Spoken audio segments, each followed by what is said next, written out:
Bismillahirrahmanirrahim. Assalamualaikum warahmatullahi wabarakatuh.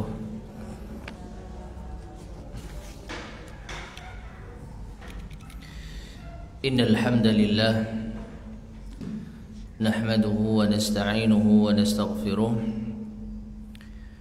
na'udzu billahi min syururi anfusina wa min sayyiati a'malina.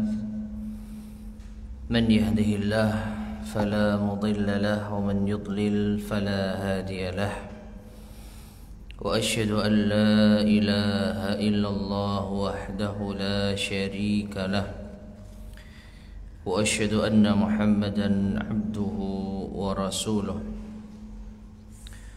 اللهم صل وسلم وبارك على نبينا محمد وعلى آله وأصحابه ومن تبعهم بإحسان إلى يوم الدين أما بعد. Ma'asyiral muslimin, para jamaah sekalian, ibu-ibu rahimani wa rahimakumullah. Alhamdulillah, melanjutkan kembali kajian kita membahas tafsir As-Sa'di yang dikenal dengan judul Taisir Karimir Rahman fi Tafsiri Kalamil Mannan. Melanjutkan tafsir ayat yang ke-30 sampai 34 dari surat Al-Baqarah. Kita sampai pada penjelasan dari al-muallif rahimahullahu ta'ala tentang ibrah ataupun pelajaran yang bisa diambil dari ayat ini, dari ayat ke-30 sampai 34. Berkata al-muallif rahimahullahu ta'ala, wa fi hadhihi al-ayati minal ibari wal ayati, dan pada ayat-ayat ini ada beberapa ibrah, pelajaran, wal ayati, dan tanda-tanda, yaitu yang bisa kita petik, tanda atau faidah atau hal-hal pelajaran yang bisa kita ambil. Di antaranya isbatul kalami lillahi ta'ala, penetapan tentang sifat kalam bagi Allah Ta'ala. Apa kalam? Berbicara. Bahwasanya Allah Subhanahu wa Ta'ala itu berbicara. Di mana di sini Allah Subhanahu wa Ta'ala mengatakan wa idz qala rabbuka lil malaikah, dan ingatlah ketika Tuhanmu berbicara kepada para malaikat. Maka Allah Subhanahu wa Ta'ala memiliki sifat bicara. Allah tidak diam. Dan Allah Subhanahu wa Ta'ala berbicara ini, wa annahu lam yazal mutakalliman, senantiasa Allah itu bisa berbicara. Yaqulu ma syaa, Allah berbicara sesuai dengan kehendaknya. Wa yatakallamu bima syaa, dan Allah juga berbicara dengan apa yang beliau atau dengan apa yang Allah kehendaki. Ya, dengan siapa Allah berbicara atau dengan apa Allah berbicara dan apa yang dibicarakan Allah Subhanahu wa Ta'ala. Ini semua ada di dalam kehendak Allah. Wa annahu alimun hakimun, dan dia Allah itu maha mengetahui lagi maha bijaksana. Kalau kita kaitkan dengan sifat bicaranya Allah, maka Allah mengetahui apa yang dibicarakan, dan apa yang Allah bicarakan itu penuh hikmah. Dan tentu saja ini berbeda dengan manusia. Manusia bisa berbicara tapi tidak lam yazal. Lam yazal itu tidak senantiasa, karena ada kalanya manusia itu belum bisa bicara ketika mereka masih bayi. Bahkan jauh sebelum itu, ketika manusia belum tercipta, maka manusia ya nggak bisa bicara, wujudnya belum ada. Dan ketika manusia sudah berbicara pun, pembicaraan manusia terkadang tidak sesuai dengan apa yang ia ketahui. Dan pembicaraan manusia juga apa? Tidak semuanya penuh hikmah. Bahkan kebanyakan ucapan manusia itu mengandung kesia-siaan, mengandung dosa, maksiat, maka jauh dengan Allah Subhanahu wa taala. Yang Allah bicarakan itu yang baik-baik, dan Allah senantiasa mengetahui apa yang dibicarakan.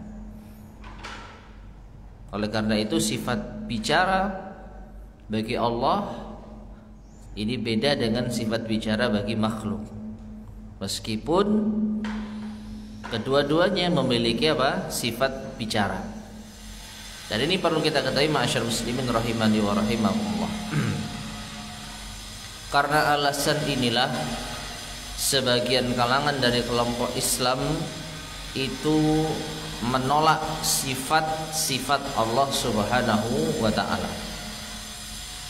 Mereka menentang kalau Allah Subhanahu wa taala itu memiliki sifat bicara.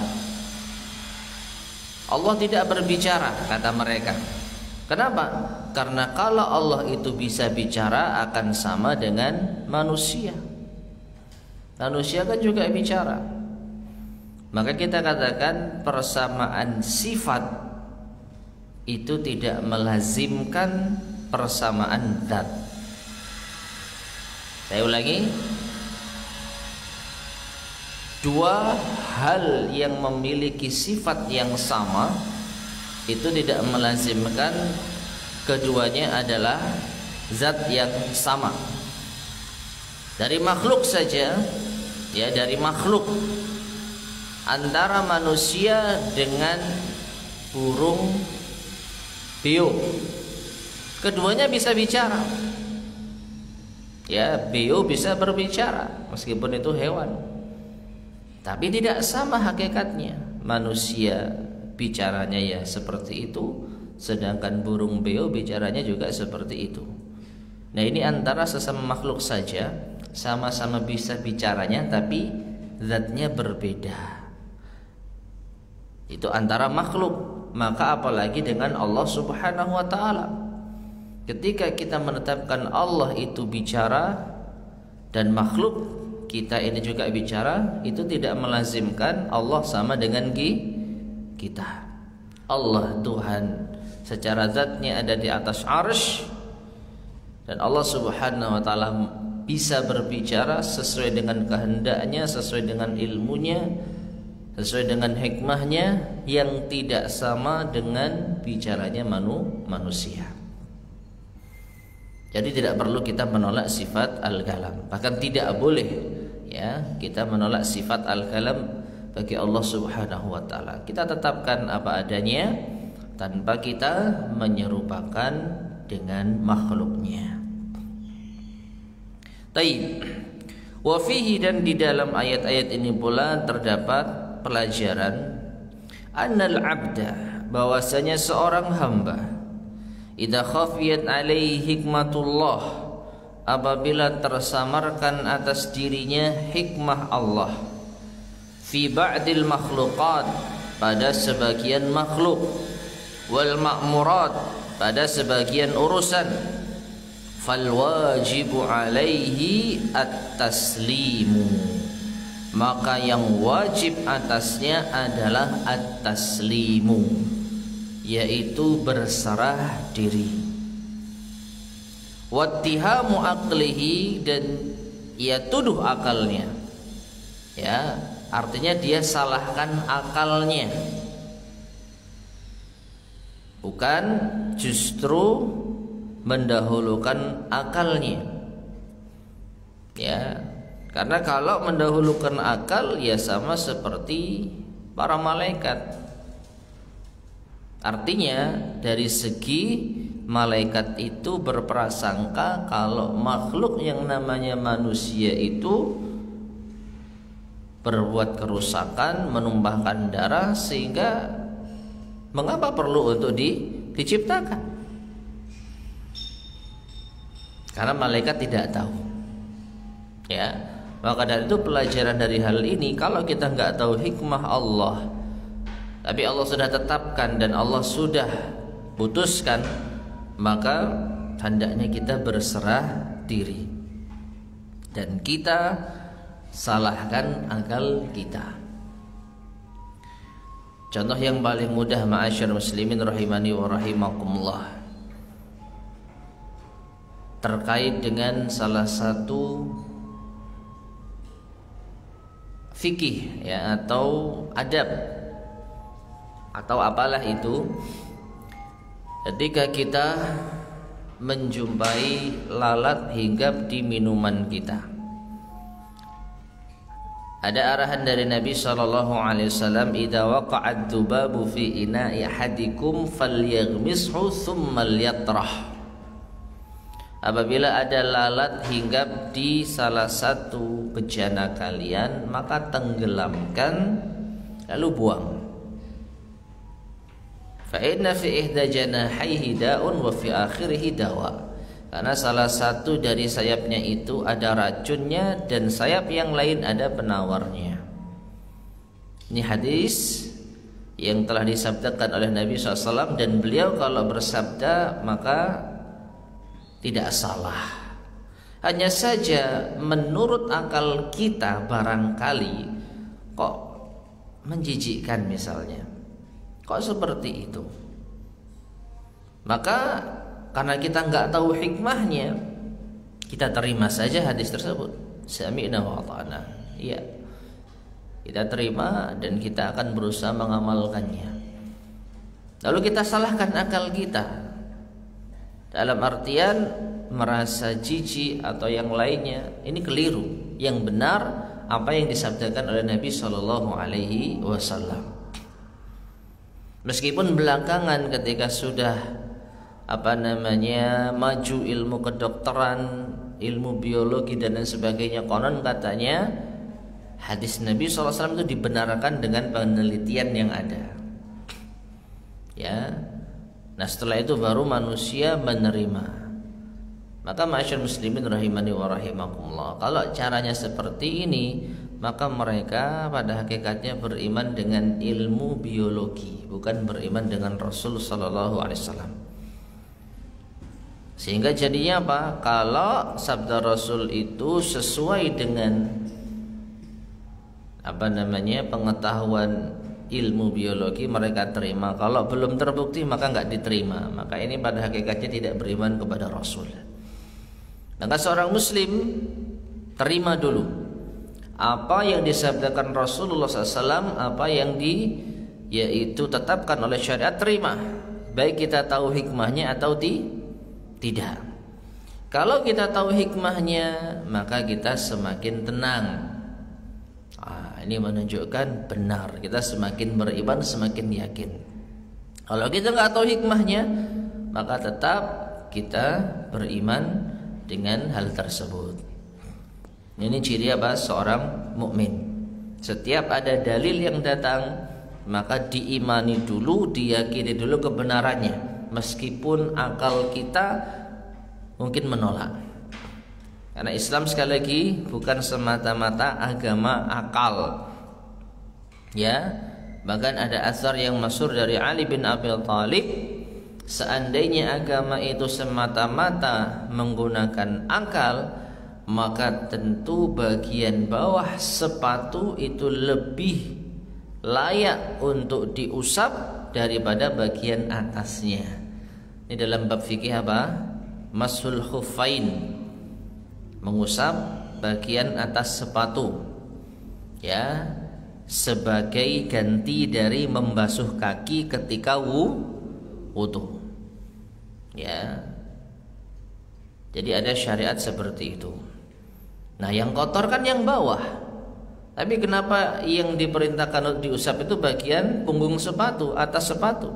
Ini menunjukkan kalau beragama itu bukan hanya sekedar mendahulukan akal. Akal itu jemaah sekalian hanya sebagai alat untuk mencerna, bukan alat untuk menghukumi syariat. Ya, afala ta'qilun, apakah mereka tidak berakal? Artinya untuk berpikir, bukan untuk menghukumi, bukan untuk mendahului syariat. Ya, dengan akal inilah kita faham aturan-aturan syariat, tapi ada batasnya. Ada sesuatu yang di luar jangkauan akal manusia, yang menunjukkan kalau manusia itu lemah. Yang bisa dilakukan oleh manusia hanya memahami, tidak lebih dari itu. Kalau sudah paham, kerjakan, imani, amalkan. Kalau enggak paham, tapi kalau Anda sudah tahu itu datangnya dari syariat, maka terima saja. Karena syariat tidak mungkin salah, dan tidak mungkin yaitu memadaratkan umatnya. Taib. Wa fihi, dan di dalam ayat-ayat ini juga terdapat ibrah, pelajaran i'tina'ullahi bi sya'nil malaikati, perhatian Allah dengan keadaan para malaikat, wa ihsanuhu bihim, dan kebaikan Allah kepada mereka, bita'limihim ma jahilu, dengan mengajarkan mereka apa yang tidak mereka ketahui, wa tanbihihim ala ma lam ya'lamuhu, dan memperingatkan mereka atas apa yang mereka tidak ketahui. Ya. Jadi Allah Subhanahu wa taala itu memiliki perhatian kepada para malaikat. Allah berbuat baik kepada para malaikat. Allah tidak biarkan malaikat itu terus-menerus di atas kebodohan. Ya, ketika malaikat diuji oleh Allah Subhanahu wa taala untuk menyebutkan nama-nama, ambiuni bi asma'i haula in kuntum shadiqin. Beritahukan kepadaku wahai para malaikat nama-nama tadi, jika kalian orang yang benar. Namun ternyata malaikat tidak sanggup, tidak tahu. Maka Allah tidak membiarkan malaikat tidak tahu. Akhirnya Allah memberikan tugas kepada Nabi Adam alaihissalam untuk mengajarkan malaikat. Ya. Nah, Allah Subhanahu wa taala memberikan perintah kepada Nabi Adam. Qala ya Adamu ambi'hum bi asma'ihim. Wahai Adam, ajarkan kepada mereka para malaikat nama-nama tersebut. Memang yang mengajarkan Nabi Adam, tapi atas perintah Allah Subhanahu wa taala, menunjukkan kalau Allah itu perhatian dengan para malaikat. Wa fihi, dan di dalam ayat ini juga ada ibrah, pelajaran fadilatul ilmi, keutamaan ilmu. Min wujuhin, dan ini ada beberapa sisi. Minha, di antaranya, anna Allah ta'arrafa li malaikatihi bi ilmihi wa hikmatihi. Bahwasanya Allah Subhanahu wa taala telah mengenalkan kepada malaikat-malaikatnya ilmu Allah dan hikmah Allah. Artinya dengan kejadian ini maka malaikat sadar kalau Allah itu maha mengetahui, kalau Allah itu maha bijaksana. Ini menunjukkan apa? Keutamaan ilmu. Allah lebih mengetahui daripada para malaikatnya. Apa yang malaikat ketahui itu hanya sedikit, sesuai dengan prasangka mereka. Kalau manusia itu makhluk yang suka berbuat kerusakan, tapi Allah lebih tahu mana yang lebih besar maslahatnya, mana yang lebih baik. Nah, ini menunjukkan bahwasanya dengan kejadian ini malaikat sadar bahwa Allah Subhanahu wa taala itu maha mengetahui dan maha bijaksana. Menunjukkan keutamaan apa? Ilmu. Wa minha, dan di antara keutamaan ilmu juga kita bisa melihat dari sisi annallaha arrafahum fadla Adam bil ilmi. Allah juga memperkenalkan kepada malaikat tentang keutamaan Adam juga dengan ilmu. Ya, apa itu? Allah ajarkan Adam nama-nama. Ini juga ilmu. Mengetahui nama-nama itu merupakan bagian dari ilmu. Ya, sedangkan malaikat tidak tahu, tidak memiliki ilmu. Dan ini menunjukkan bahwasanya Allah telah memuliakan Adam juga dengan ilmu.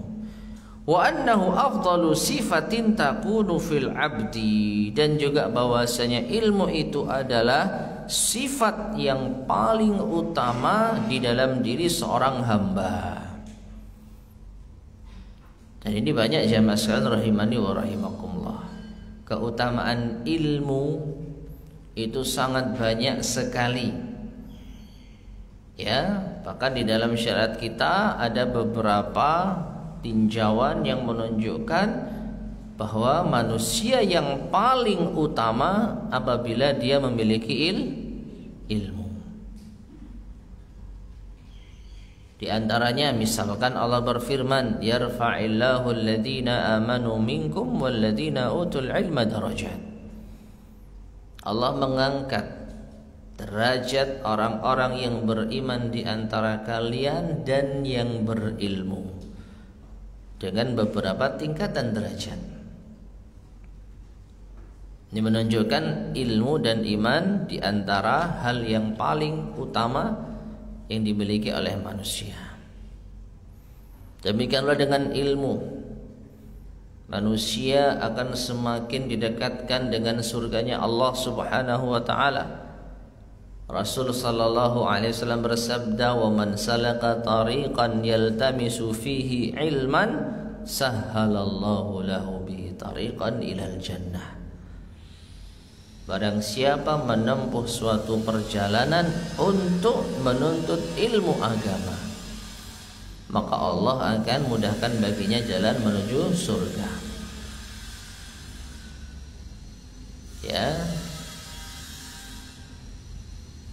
Dan banyak lagi kalau kita membahas tentang keutamaan ilmu, maka ya ini bukan bab pembahasan kita. Namun yang jelas dari pelajaran ayat-ayat ini kita bisa mengetahui manusia itu mulia dengan ilmu.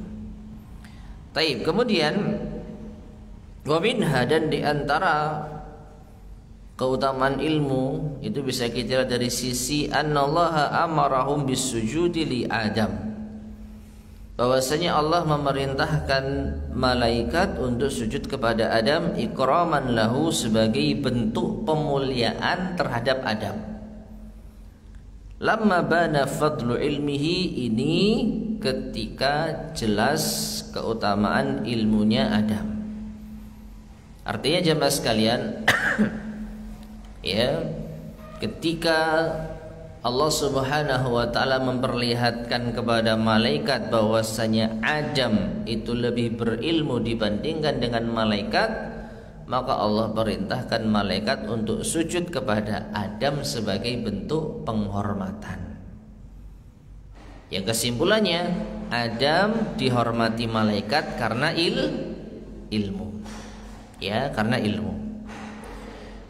Wa minha, dan diantaranya masih tentang tinjauan tentang keutamaan ilmu, annal imtihana lil ghairi, bahwasanya menguji orang lain, idza ajizu ammam tuhinu bih, apabila mereka tidak mampu untuk menjawab atau melaksanakan ujian-ujian tersebut, thumma arrafahu sahibul fadilah, kemudian orang yang memiliki keutamaan memberitahukannya, fahuwa akmalu mimma arafahu ibtidaan, maka ini lebih sempurna daripada pihak yang diuji itu mengetahuinya sejak awal. Artinya begini jamaah sekalian, kalau bisa kita simpulkan, memberitahu seseorang dengan ujian itu lebih sempurna daripada memberitahu secara langsung tanpa ujian. Ya, kita ambil contoh, misalkan ada orang yang kita tes dengan rukun Islam. Ayo sebutkan rukun Islam. Lalu orang itu nggak tahu apa rukun Islam. Lalu kita ajari rukun Islam itu, perhatikan ya, mengucapkan 2 kalimat syahadat, salat, zakat, puasa, haji jika mampu. Sudah tahu? Sudah. Nah, metode pemberitahuan semacam ini dengan adanya tes dan ujian itu lebih sempurna daripada langsung kita tahu tanpa kita tes. Fulan, rukun Islam itu ada 5 ya. Syahadat, salat, zakat, puasa, haji jika mampu. Keduanya itu adalah cara untuk menyampaikan apa? Ilmu. Tapi cara yang pertama, kata Syekh As-Sa'di rahimahullah, itu lebih sempurna. Meskipun beliau tidak menjelaskan letak lebih sempurnanya itu seperti apa atau dari sisi apa. Yang jelas inilah metode yang Allah Subhanahu wa taala tunjukkan di dalam ayat ini. Apa itu? Allah lebih dulu menguji siapa? Malaikat sebelum Allah memerintahkan Adam untuk mengajarkan malaikat. Coba Bu dipikirkan lagi. Kalau sekiranya Allah langsung mengajarkan apa? Allah langsung memerintahkan Adam untuk mengajarkan malaikat, sebenarnya bisa atau tidak? Bisa. Ya. Jadi misalkan ketika Allah berfirman, wa 'allama Adam al-asma'a kullaha, dan Allah ajarkan nama-nama seluruhnya. Lalu Allah perintahkan Adam untuk mengajarkan kepada malaikat. Ini bisa enggak? Bisa. Ya, bahkan lebih ringkas, lebih simpel. Cuman di ayat ini Allah lebih dahulu mengetes malaikat, tsumma aradahum 'alal malaikah. Kemudian Allah pun beralih pada malaikat, mengemukakan kepada malaikat, ambiuni, ayo malaikat, ya beritahu kepadaku nama-nama yang sudah aku ajarkan kepada Adam. Tahu nggak kalian? Ternyata malaikat mengatakan tidak tahu. Berarti malaikat tidak bisa menjawab ujian dari Allah. Nah, baru setelah itu Allah Subhanahu wa taala perintahkan Adam untuk mengajarkan kepada malaikat. Nah, setidaknya ini diantara metode pengajaran yang baik.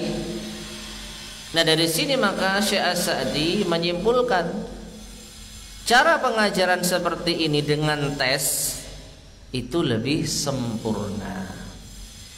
Ya, itu lebih sempurna. Dan kalau kita coba untuk merenungkan hikmahnya, maka insya Allah bisa kita pahami dengan akal, logika. Apa itu? Kalau orang dites, setidaknya dia mikir terlebih dahulu, ya enggak? Sebutkan rukun Islam, langsung. Aduh, rukun Islamnya apa ya? Mikir. Dia mengerahkan energinya. Mungkin kalau dia tahu, dia sampaikan yang dia tahu. Nah, setelah itu tinggal dilengkapi yang tidak tahu. Setidaknya memacu dirinya untuk berpikir dan fokus agar bisa benar jawabannya. Nah, setelah nggak tahu, nah baik saya kasih tahu ya. Nah, maka dia akan senantiasa fokus untuk menerima.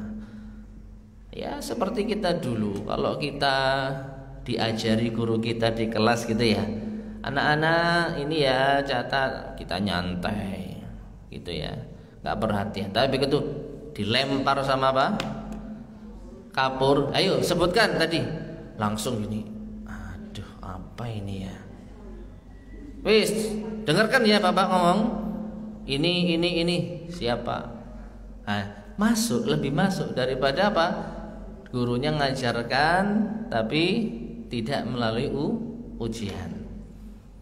Ya, maka ini diantara keutamaan memberitahukan ilmu atau mengajarkan ilmu dengan dites terlebih dahulu, dengan diuji terlebih dahulu, daripada apa? Diberitahu sejak pertama tanpa adanya ujian. Taib minha, dan yang terakhir diantara keutamaan ilmu bisa kita lihat dari sisi al-i'tibaru bihali abawail insi wal jinni. Kita bisa mengambil pelajaran dari keadaan ayahnya manusia dan jin. Wabayanu atau wabayani fadli adama wa ifdalillahi alaih, dan keutamaan penjelasan tentang keutamaan Adam dan pemuliaan Adam atasnya. Wa adawatu iblis lahu, dan juga permusuhan iblis kepadanya. Ila ghairi dzalika minal ibar, dan tentu saja masih ada yang lain dari pelajaran-pelajaran yang bisa kita ambil. Taib ma'asyiral muslimin rahimani wa rahimakumullah. Ibrah yang terakhir, pelajaran tentang keutamaan ilmu yang terakhir, yaitu dengan kisah ini maka kita bisa tahu keadaan orang tua kita dan orang tuanya jin. Orang tua kita tentu Nabi Adam alaihissalam. Adapun orang tuanya jin, wallahu alam, kalau kita lihat dari penjelasan Syekh As-Sa'di nampaknya iblis. Ya, meskipun tidak semua jin itu jahat.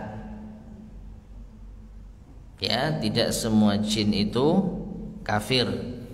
Ada jin yang muslim. Dan ini kayaknya berkebalikan dengan Adam. Ya, kalau Adam itu tentu Nabi Allah yang mulia, yang memiliki keutamaan, dan anak keturunan mereka ada yang muslim, ada yang kafir. Sedangkan jin, kalau dilihat dari sisi bapaknya mereka, maka tentu berbeda. Kalau iblis itu musuhnya Nabi Adam alaihissalam, kafir, pembangkang dan lain sebagainya. Jadi dua makhluk yang Allah ciptakan yang saling berlawanan ini memiliki anak keturunan. Nah, kita sebagai anak keturunannya Adam mengambil pelajaran. Kalau bapak kita dahulu itu dimuliakan Allah Subhanahu wa taala. Sedangkan bapaknya jin itu dihinakan oleh Allah Subhanahu wa taala. Nah, oleh karena itu jamaah sekalian rahimani wa rahimakumullah, melihat nenek moyang kedua makhluk ini, maka tentu manusia lebih utama daripada jin. Manusia lebih utama daripada jin. Oleh karena itu, di antara hikmahnya kita dilarang meminta-minta pertolongan kepada bangsa jin. Bahkan ini termasuk di antara bentuk kesyirikan. Bagaimana mungkin manusia yang lebih mulia meminta kepada makhluk gaib yang lebih rendah? Nah, seperti itu. Jadi kita tahu apa sejarah dari nenek moyang kita beserta musuhnya. Wallahu ta'ala alam bissawab. Taib, inilah akhir penjelasan dari ayat ke-30 sampai ke-34. Sekarang kita masuk ayat berikutnya. Silakan dibaca ayat 35 dan 36.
Taib.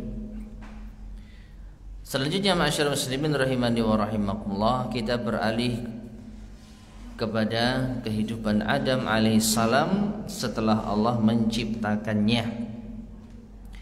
Allah Subhanahu wa taala berfirman, wa qulna ya Adam uskun anta wa zawjukal jannah.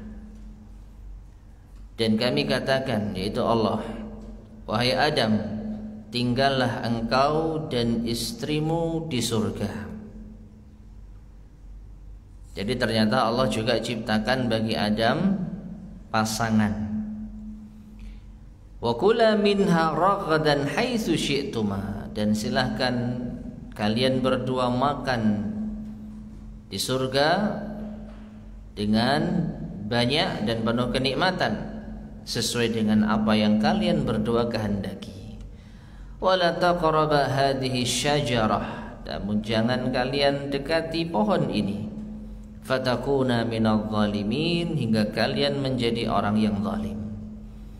Fa'azallahuma syaitanu anha, maka Allah pun menggelincirkan, maka syaitan pun menggelincirkan mereka berdua anha, dari pohon tersebut.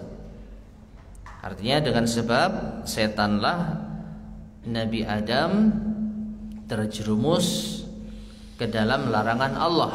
Fa akhrajahuma mimma kana fih, maka Allah pun mengeluarkan mereka berdua dari apa yang dahulu mereka berada di sana, yaitu mengeluarkan Adam dan istrinya dari surga. Wa qulna, dan kami katakan, yaitu Allah, ihbitu, turunlah kalian, ba'dukum li ba'din adu, sebagian kalian adalah musuh bagi sebagian yang lain. Walakum fil ardi mustaqarru wa mata'un ila hin, dan bagi kalian di bumi itu menjadi tempat menetap dan kesenangan sampai waktu yang ditentukan. Taib ma'asyiral muslimin rahimani wa rahimakumullah, maka inilah sebab Nabi Adam alaihissalam, atau maka inilah yang terjadi setelah Allah menciptakan Adam. Kesimpulannya apa? Allah berikan tempat tinggal bagi Adam, yaitu di surga. Namun setelah Nabi Adam melanggar aturan Allah, Allah pun turunkan Adam ke bumi. Baik, kita baca penjelasan dari al-mu'allif rahimahullahu ta'ala. Lamma khalaqallahu Adama wa faddalahu, ketika Allah ciptakan Adam dan memberikan kemuliaan baginya, atamma ni'matahu alaihi, Allah pun memberikan, atau Allah pun menyempurnakan Adam dengan nikmatnya, bi an khalaqa minhu zaujatan, yaitu dengan menciptakan darinya seorang istri. Ya, menciptakan darinya, dari Adam, seorang istri. Ada yang tahu maknanya, Bu? Kenapa di sini disebutkan bi an khalaqa minhu zaujatan? Yaitu dengan Allah ciptakan darinya, dari Adam, seorang istri. Nah, sahih. Jadi Allah menciptakan Hawa, istrinya Adam, itu bukan langsung diciptakan, tapi diambilkan dari tulang rusuknya Adam. Dari situ maka berkembanglah menjadi seorang manusia yang baru. Itu makanya dikatakan kalau istri Hawa itu adalah istri adalah tulang rusuk suami. Itu secara istilah. Tapi secara kenyataan benar, Hawa itu berasal dari tulang rusuknya Adam. Jadi benar-benar dari tulang rusuknya. Jadi ambil, kemudian diciptakan makhluk yang baru. Nah, seperti itu. Nah, adapun kapan penciptaan ini, maka para ulama ahli tafsir menyebutkan penciptaan istri Adam ini ketika Adam sudah di surga. Ada yang mengatakan demikian. Jadi ketika Allah Subhanahu wa ta'ala memerintahkan malaikat untuk sujud kepada Adam, itu belum diciptakan. Karena satu-satunya manusia yang ada saat itu hanya Adam. Makanya yang diperintahkan untuk sujud kepadanya yaitu hanya kepada Adam, enggak kepada Hawa, karena Hawa belum ada. Nah, ketika selesai urusan itu, maka sebagian ulama menjelaskan Allah pun menurunkan Adam. Allah pun menempatkan Adam di surga. Nah, setelah itu baru Allah ciptakan istri bagi Adam. Nah, jadi di antara bentuk kesempurnaan nikmat Allah kepada Nabi Adam, Allah ciptakan istri darinya. Liyaskuna ilaiha, agar Adam menjadi tenang. Wa yasta'nisu biha, dan terhibur. Bayangkan kalau sendirian hidup di surga tanpa pasangan, ya, maka akan hambar. Meskipun di surga itu penuh kenikmatan, dan kenikmatan yang sempurna adalah ketika diciptakan pasangan. Nah, wa amarahuma bisuknal jannah, dan Allah perintahkan keduanya untuk tinggal di surga. Wal akli minha ragadan, dan juga diperintah untuk makan dari apa-apa yang ada di surga dengan puas, dengan penuh kenikmatan, dengan berbagai macam, yaitu makanan-makanan yang ada. Ay wasi'an hani'an, yaitu secara luas, puas, dan juga nikmat. Haitsu syi'tuma ay min ayyi asnafith thimari wal fawakih, ya, sesuai dengan kehendak kalian berdua, yaitu kalian boleh makan berbagai macam buah-buahan dan hasil-hasil pohon. Wa qala Allah Ta'ala, Allah berfirman di ayat yang lain, innalaka alla taju'a fiha wa la ta'ra wa annaka la tadhma'u fiha wa la tadha. Sesungguhnya bagimu di surga nanti engkau tidak akan merasakan lapar dan juga tidak akan telanjang. Dan sesungguhnya engkau tidak akan haus di dalam surga tersebut, dan juga tidak akan kepanasan. Ya. Jadi di surga itu tidak telanjang dan tidak akan pernah lapar, dan juga tidak akan pernah haus dan juga tidak panas.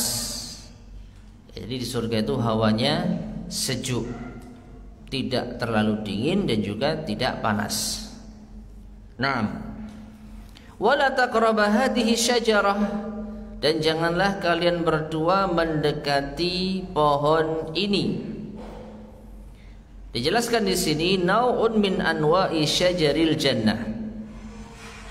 Syekh As-Sa'di secara isyarat memilih pendapat syajarah, pohon yang dimaksud adalah salah satu jenis pohon dari pohon-pohon surga. Perhatikan jamaah sekalian rahimani wa rahimakumullah.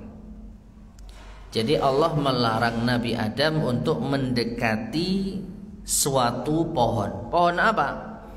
Kata Syekh As-Sa'di, salah satu jenis pohon di antara pohon-pohon surga. Maka di sini beliau timbul isyarat kalau beliau itu menguatkan pendapat Nabi dilarang mendekati salah satu jenis pohon.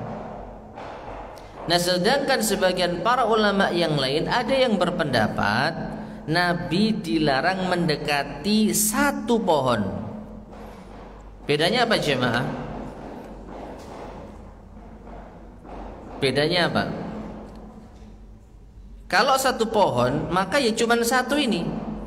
Kita ambil contoh, ya.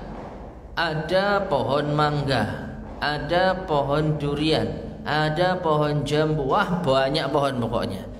Lalu kalian tidak boleh ngambil dari pohon jambu yang ini.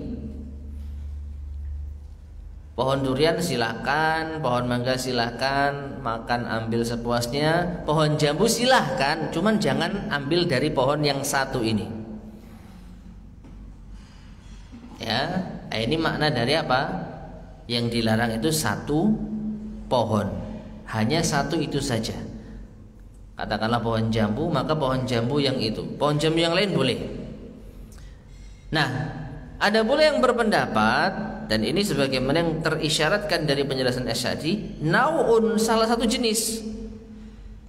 Jadi misalkan ada banyak pohon di kebun, kalian boleh makan semua hasil pohon ini kecuali pohon jambu. Kalau jambu jangan. Ya. Artinya apa? Kalau misalkan di situ ada 10 pohon jambu, maka kita nggak boleh ngambil buah dari 10 pohon jambu itu. Kalau mangga boleh, durian boleh, ya. Nah, ini bedanya. Jadi Nabi Adam itu dilarang mendekati salah satu jenis pohon atau satu pohon. Wallahu a'lam bishawab. Ya, wallahu a'lam bishawab. Namun di sini Syekh As-Sa'di mengisyaratkan nau'un, satu jenis. Nah, jenis pohon apa ini? Allahu a'lam biha. Allah lebih mengetahui. Tapi yang kita sering dengar nama pohonnya apa, Bu? Syajaratul khuld, ya. Syajaratul khuldi. Nah,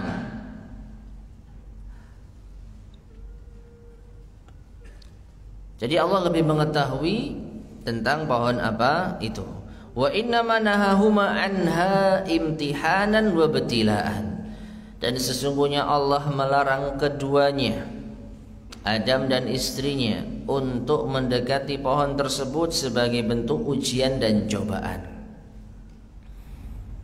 Ya, memang surga itu tempat akhir yang tidak ada ujian dan cobaan. Itu nanti ketika kita dikembalikan di negeri akhirat. Tapi ketika awal penciptaan Adam, maka di surga ada ujian dan cobaannya. Namun cuma satu saja. Yang lain silahkan senang-senang. Cuma satu saja larangan, nggak boleh mendekati pohon. Jadi sebenarnya wallahu a'lam bishawab, larangan mendekati pohon ini hanya sebagai ujian saja. Bukan karena pohon itu beracun, bukan karena pohon itu begini dan begitu. Jadi Allah ingin menguji seberapa jauh, yaitu patuhnya Adam alaihissalam. Aili hikmatin ghairi ma'lumatin lana, yaitu suatu ujian yang ada hikmah yang tidak kita ketahui. Fatakuna minadh dhalimin, kalau kau dekati pohon tersebut, kalau kalian berdua dekati pohon tersebut, maka kalian berdua termasuk di antara orang-orang zalim. Dalla, kata Syekh As-Sa'di, ini menunjukkan ala anna nahya litahrim, bahwasanya larangan Allah kepada Adam itu mengandung unsur keharaman. Li'annahu rattaba alaihi zulma, karena Allah menjadikan yaitu sebab dari kezaliman. Artinya Allah menjadikan konsekuensi dari tidak patuhnya Adam atas larangan Allah itu dengan kezaliman. Dan yang namanya zalim itu dosa besar. Ya. Berarti larangan Allah Subhanahu wa taala itu mengandung dosa, bukannya sekedar makruh, dibenci. Karena kalau sekedar makruh tidak mungkin Allah akan mensifati orang yang melakukannya dengan zalim. Tapi karena Allah menjadikan orang yang melakukannya adalah orang yang zalim, ini menunjukkan larangan ini sifatnya haram, dosa. Falam yazal aduwuhuma yuwaswisu lahuma, maka senantiasa musuh keduanya memberikan was-was kepada keduanya. Wa yuzayyinu lahuma tanawula ma nuhiya anhu, dan senantiasa menghias-hiasi ucapan untuk keduanya agar mereka tanawula, memakan, manuhiya anhu, apa yang mereka berdua sudah dilarang darinya. Ya, jadi bisikan-bisikan syaitan itulah yang menjadi sebab Adam alaihissalam mendekati pohon tersebut. Hatta azallahuma, hingga akhirnya syaitan itu pun menggelincirkannya.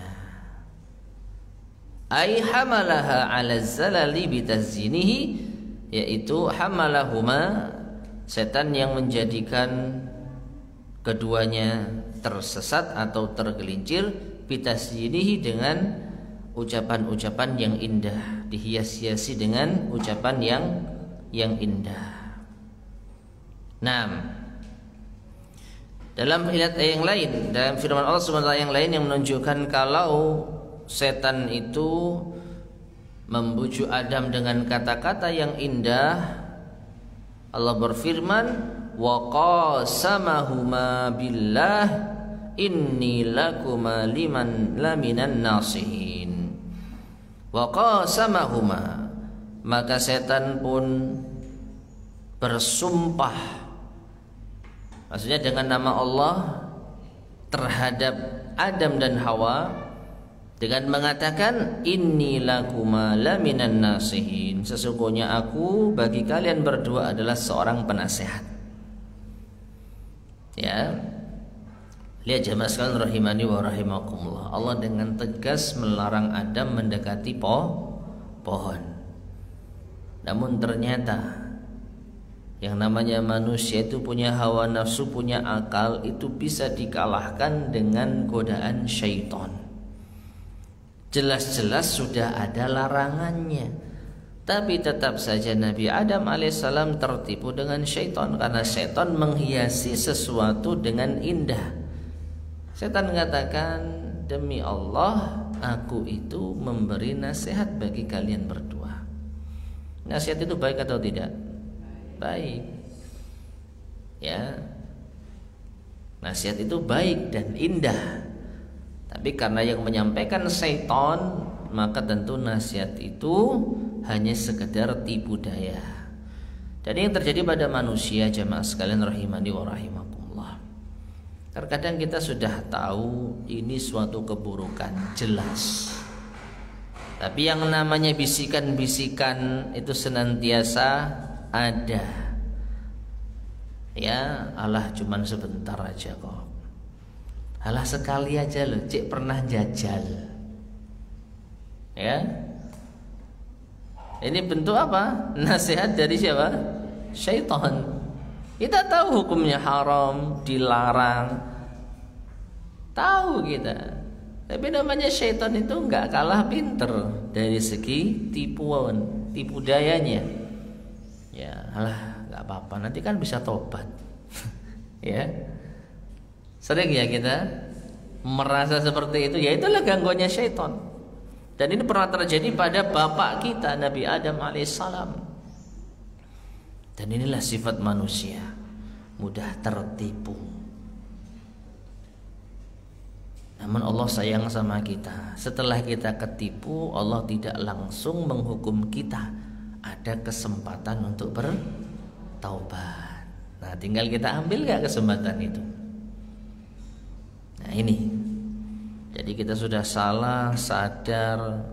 Dan setiap kemaksiatan, ma'asyar muslimin rahimani wa rahimakumullah, kalau orang itu masih punya iman, pasti ada penyesalan dan merasa, ngapain ya saya tadi seperti itu.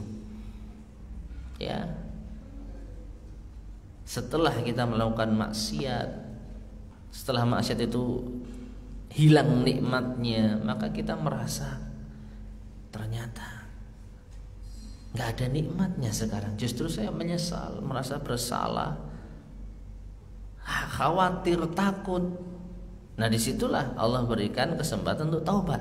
Kalau diambil, alhamdulillah, dosa yang telah kita lakukan akan diampuni oleh Allah Subhanahu Wa Taala. Karena siapapun yang bertobat dengan taubat yang benar pasti diampuni oleh Allah. Cuman kalau kita nggak ngambil, nah lama kelamaan justru kita akan merasa nikmat dengan maksiat. Nah ini sudah bahaya jemaah. Ya, ini yang bahaya.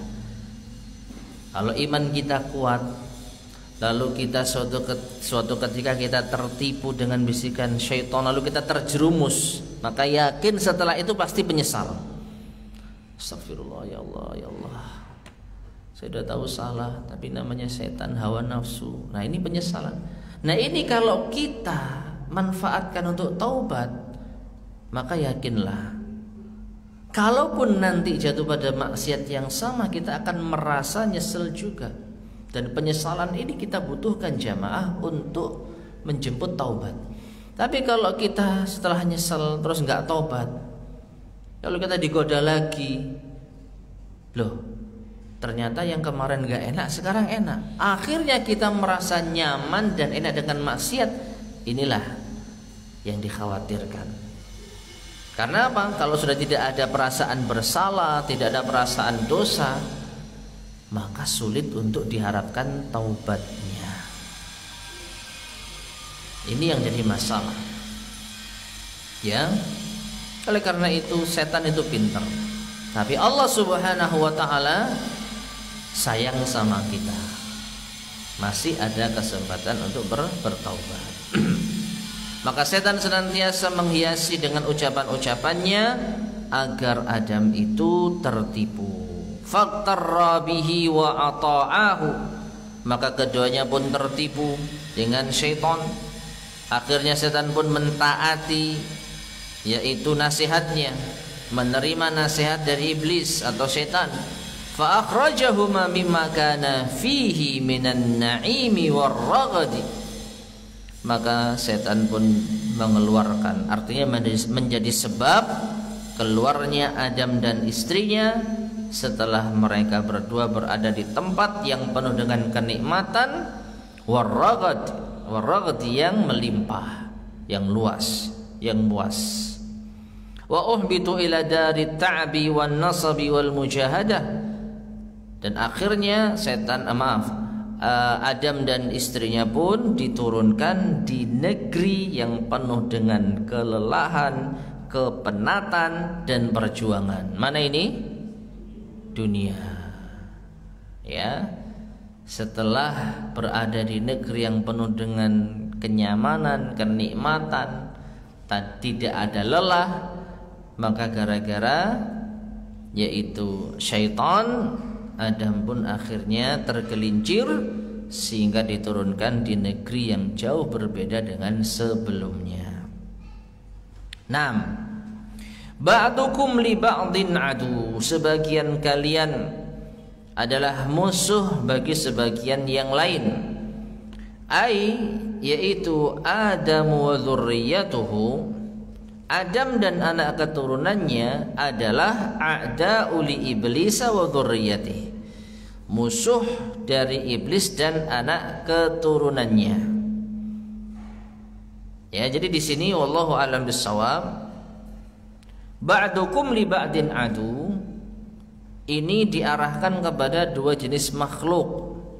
Sebagian kalian wahai Adam akan menjadi, maksudnya sebagian kalian wahai anak keturunan Adam akan menjadi musuh ya dengan sebagian kalian yang lain, yaitu sebagian anak keturunan iblis.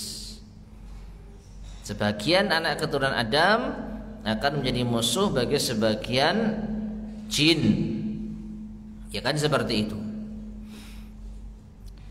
Nah, meskipun juga bisa kita pahami sebagian kalian wahai manusia. Ini juga ada benarnya kan? Sebagian kalian wahai anak Adam, wahai manusia akan menjadi musuh dengan sebagian yang lain. Ini juga ada benarnya. Ada sama manusia juga musuh-musuhan kan begitu.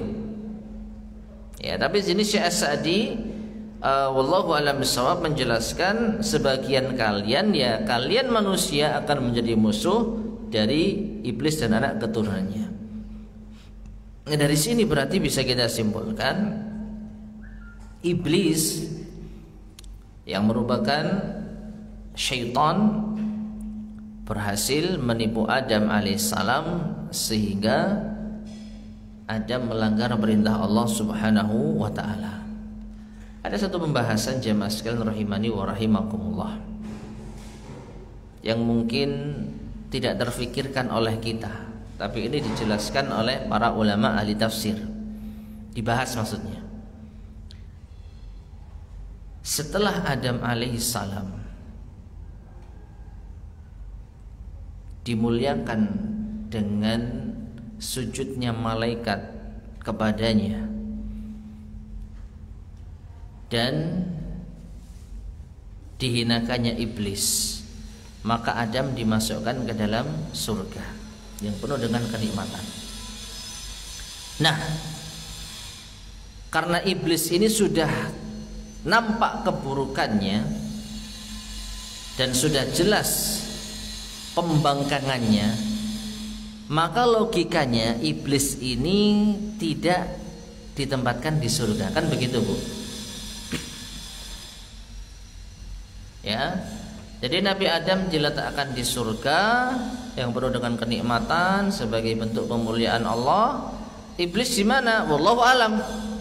Entah di alam mana, yang jelas karena dia pembangkang harusnya tidak diletakkan di surga, kan begitu logikanya ya.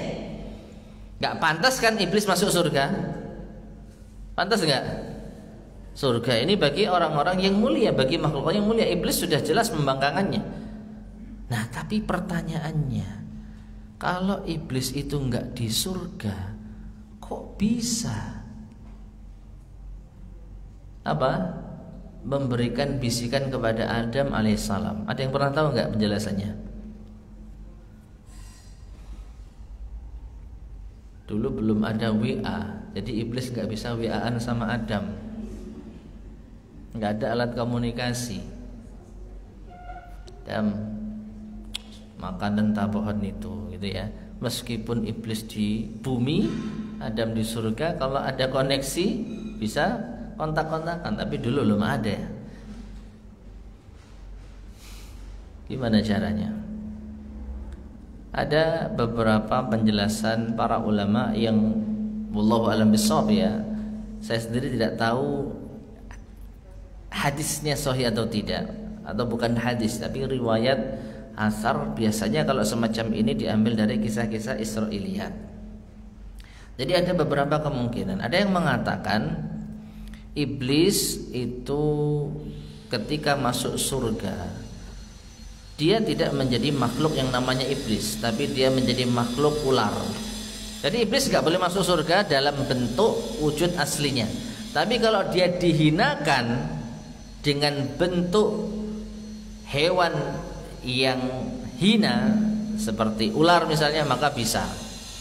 Sekali lagi ini hanya saya mengutip penjelasan dari sebagian para ahli tafsir ya, yang tidak bisa dipastikan kesohihannya. Ini hanya sebagai wawasan saja.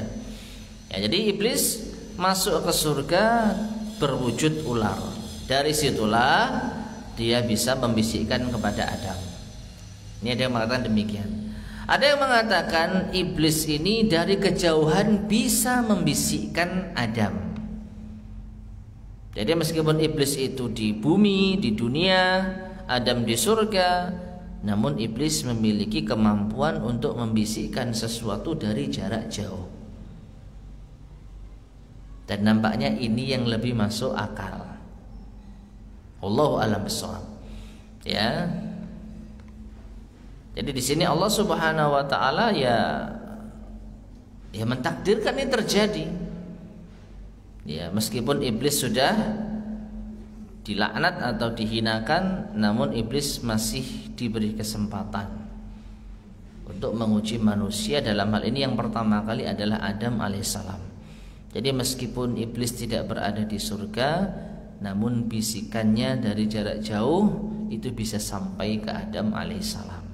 Dari sinilah maka Adam tertipu. Nah, ketika sudah di dunia, maka iblis lebih leluasa lagi untuk menggoda Adam dan anak keturunannya. Taib. Ba'dukum li ba'din adu. Sebagian kalian musuh sebagian yang lain, yaitu Adam dan anak keturunannya musuh bagi iblis dan anak keturunannya. Wa minal ma'lumi, dan termasuk hal yang dimaklumi, yang diketahui, annal aduwa yajiddu wa yajtahidu fi darari aduwihi, bahwasanya yang namanya musuh maka ia senantiasa bersungguh-sungguh dan berusaha dengan keras untuk menimpakan madarat kepada musuhnya, wa isali syarri ilaihi, dan yaitu melancarkan keburukan kepadanya, bi kulli tariqin, dengan segala cara, wa hirmanihi al khaira, dan mencegah kebaikan bagi musuh tersebut, bi kulli tariqin, dengan berbagai cara. Ya, makanya ma'asyarul muslimin rahimani wa rahimakumullah, kalau kita melihat penjelasan para ulama kita bagaimana cara syaitan menggoda manusia, ini sungguh luar biasa. Masing-masing tingkatan manusia dari segi ketakwaan dan keimanan itu ada cara-cara tersendiri dari syaitan. Ya, bagi orang yang ahli maksiat, ya maka caranya seperti ini dan lebih mudah. Bagi orang yang biasa, maka setan akan berusaha melakukan hal ini dan itu. Bagi orang yang ahli takwa dan ahli iman, setan tetap tidak putus asa. Ya, bagi orang yang lemah iman, digoda dengan kesyirikan, digoda dengan kekufuran, digoda dengan yaitu penyelisihan terhadap syariat, penentangan terhadap syariat. Nah, bagi orang yang agamis, orang yang imannya tinggi, orang yang ulama, apakah tidak bisa diganggu oleh syaitan? Sangat bisa. Bahkan terdapat satu riwayat, sesungguhnya setan itu tidak putus asa untuk menggelincirkan manusia, sampai-sampai ketika manusia itu beriman kepada Allah, mentauhidkan Allah, ya, dan benar-benar patuh kepada Allah, masih ada saja cara syaitan menggelincirkan mereka. Dengan cara apa? Dengan cara dijadikanlah hasad di antara sesama orang-orang beriman. Ya, dalam hal ini di antara godaan syaitan yang sangat mungkin diarahkan kepada para ulama dan ahli ibadah. Jangan dikira para ulama itu bebas gangguan syaitan. Para ulama tidak digoda dengan maksiat seperti minum khamr, berjudi, ya, berzina. Kalau berzina sih semua manusia yang namanya laki-laki pasti digoda. Tapi yang namanya para ulama mencoba untuk membentengi diri, menjaga diri dari lawan jenis, kan begitu. Tapi para ulama bisa digoda dengan hasad. Ya, bahkan ini penyakit yang sangat mungkin menimpa para ulama dan ahli ibadah. Melihat ada ulama lain yang gampangnya ya lebih diterima, lebih dikenal, ya, kok lebih ini lebih itu, maka ini bisa menimbulkan hasad. Ini bisa menimbulkan hasad. Dan kita katakanlah bukan level ulama pun juga bisa demikian, jamaah. Kita sudah berusaha untuk taat kepada Allah, kita menyelenggarakan kajian, ini pun masih bisa digoda oleh syaitan. Ya, kita ambil contoh, kita punya berbagai macam majelis taklim. Ada majelis taklim ummahat A, ummahat B, ummahat C. Ya, lalu tiba-tiba ada kegiatan yang bareng. Di sana ada kajian juga. Akhirnya para jamaah milih ke sana dan ke sini. Lah di sini kok sepi. Wah, muncul lagi. Kono kok nggawe acara dinane podo sih. Nah, ini berarti kan kok hari yang sama, kenapa? Memang kalau kita bisa meminimalisir adanya benturan jadwal, apalagi sama-sama kajian sunnah, itu lebih baik, Bu. Dari segi yang mengadakan kajian di tempat lain di hari yang sama, di tempat yang mungkin cukup dekat, mungkin ini jadi pelajaran. Tapi perhatikan, bagi kita yang mengadakan kajian yang ternyata katakanlah disaingi, harus jaga hati. Kita niat mengadakan kajian ini murni memberikan fasilitas, siapa yang mau hadir bisa hadir. Tapi kalau orang itu hadir milih ke sana, ya kita nggak boleh gondok, kita nggak boleh gerundel. Nah, berarti seakan-akan niat kita itu nyari banyak-banyakan jamaah. Nah, ini nggak benar jamaah. Dan ini juga terjadi dengan para ahli ilmunya juga. Bisa terjadi. Ustadznya pun juga demikian, ketika dilapor, Ustadz di sana ada kajian, yo apa sih ngono kok ada no kajian. Nah, ini juga bisa jadi hasad. Makanya jamaah sekalian, kita mungkin sudah bebas dari kesyirikan, bebas dari kebid'ahan, bebas dari pemikiran yang menyimpang, bebas dari syubhat. Tapi kita juga bisa digoda setan dari segi syahwat. Dan sering kita sampaikan dan sudah pernah kita bahas, penyakit manusia itu kalau nggak syubhat apa? Syahwat. Syubhat itu menyerang pikiran, pemikiran, keyakinan, akidah, kebid'ahan, itu syubhat. Tapi syahwat nggak salah ngerinya. Itu apa? Hasad. Pingin kita yang lebih dihargai, pingin kita yang lebih dihormati, pingin kita yang lebih dimuliakan, ya, pingin kita yang lebih mendapatkan dan itu. Dan ini sekali lagi tipu daya dari syaitan. Ya, selama masih ada syaitan dan iblis, maka manusia tidak pernah aman dari gangguannya. Taib. Jadi iblis berusaha sekuat tenaga, yaitu iblis dan anak keturunannya berusaha sekuat tenaga untuk mengganggu manusia. Nah, wa fi dhimni hada, maka dari kandungan ini tahdziru bani Adam minasyaiton. Makanya anak Adam itu diperingatkan dari syaitan, kama qala ta'ala, sebagaimana Allah berfirman, inna syaitana lakum aduwwun fattakhiduhu aduwwa innama yad'u hizbahu liyakunu min ashabis sa'ir afatattakhidunahu wa dhurriyyatahu awliya'a min duni wa hum lakum adu bi'sa lidh-dhalimina badala. Sesungguhnya syaitan itu adalah musuh bagi kalian wahai manusia, maka jadikanlah syaitan itu sebagai musuh.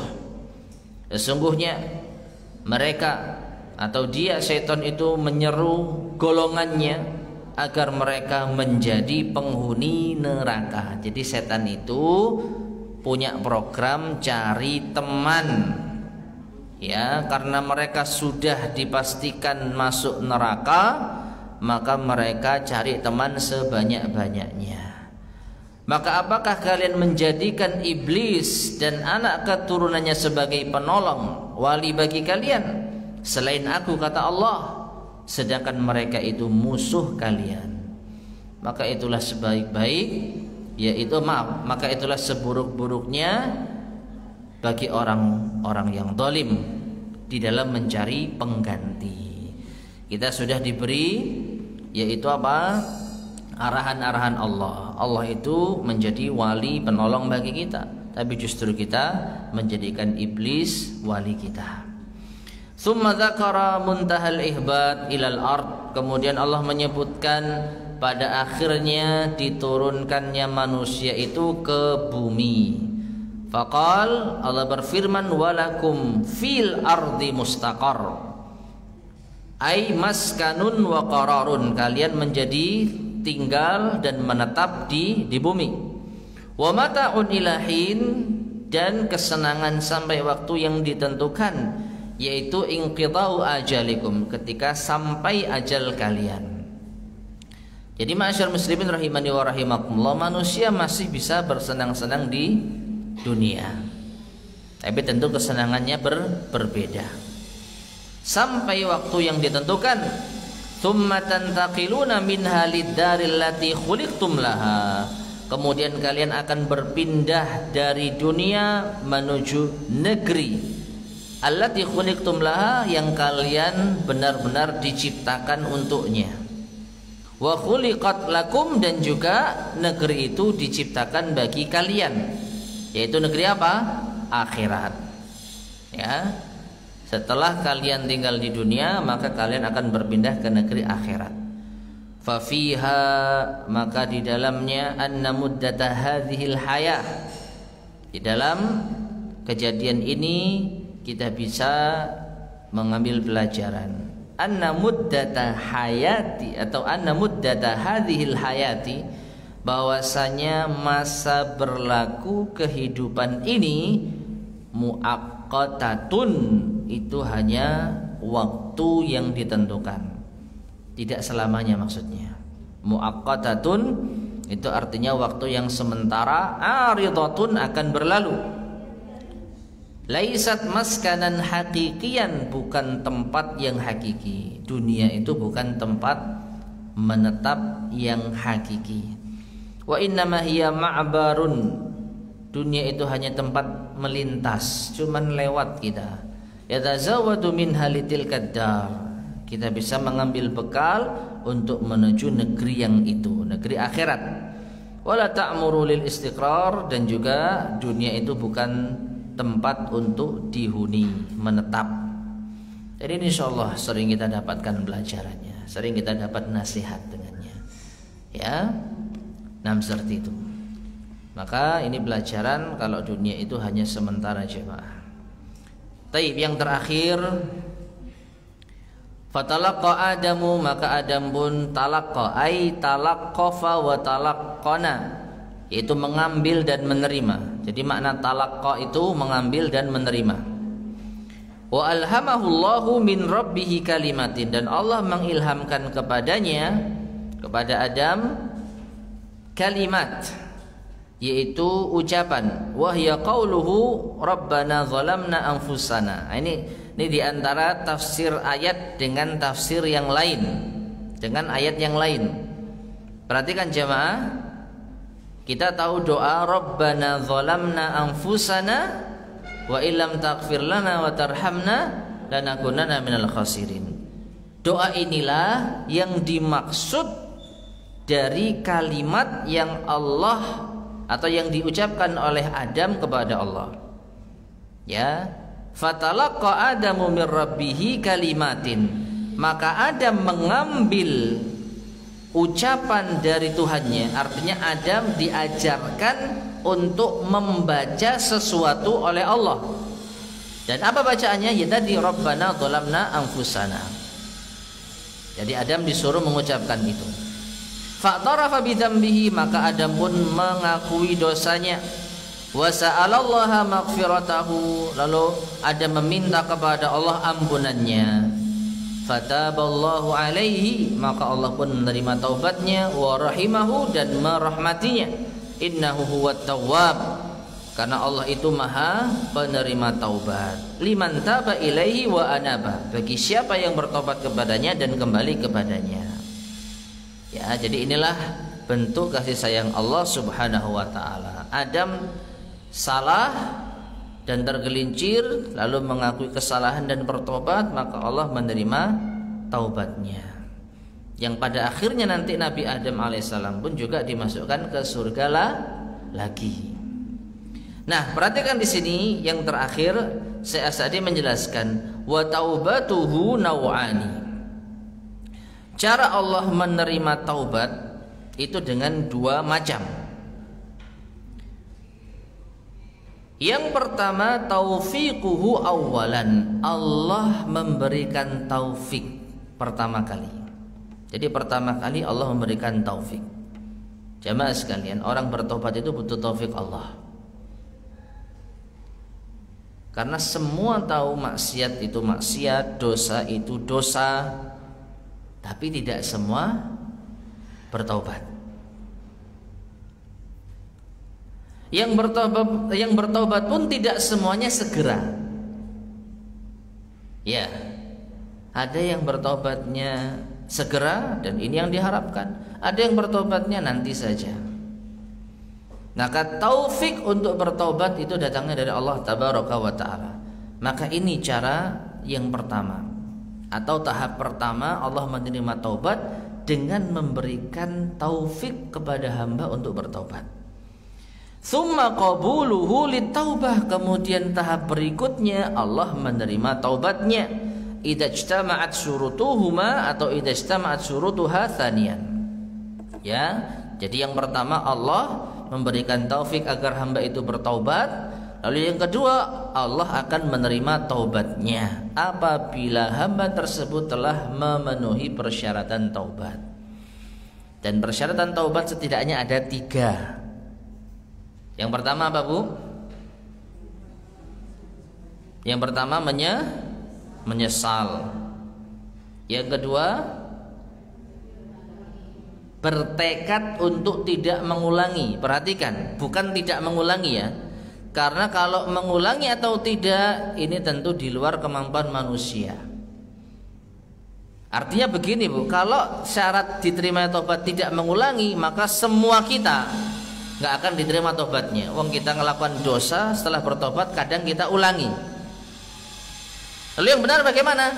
Bertekad untuk tidak mengulangi. Dan ini yang tahu hanya Allah Subhanahu wa Ta'ala dan diri kita.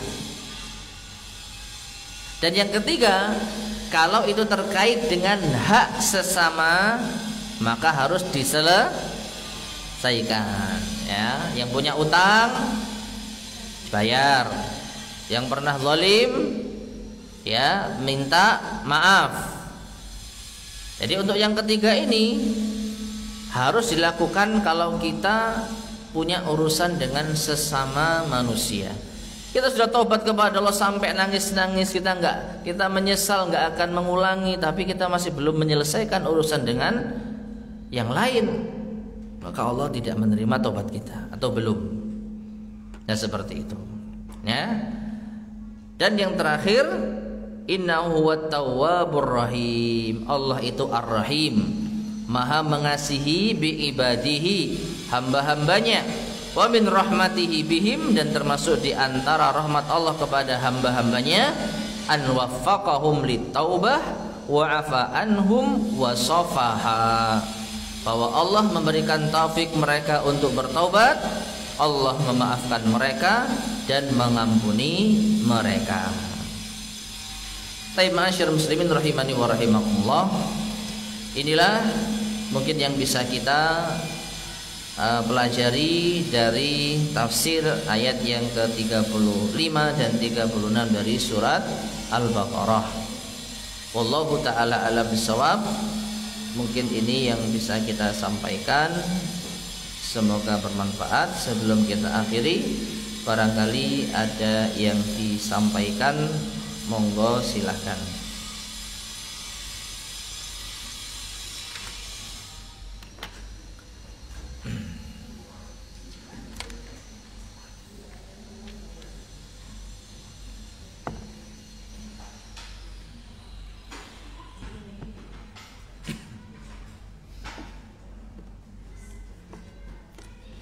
Tidak ada?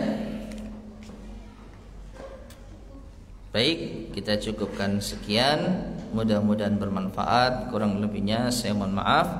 Kita akhiri subhanakallahumma bihamdika asyhadu an la ilaha illa anta astaghfiruka wa atubu ilaik. Alhamdulillahirabbil alamin. Assalamualaikum warahmatullahi wabarakatuh.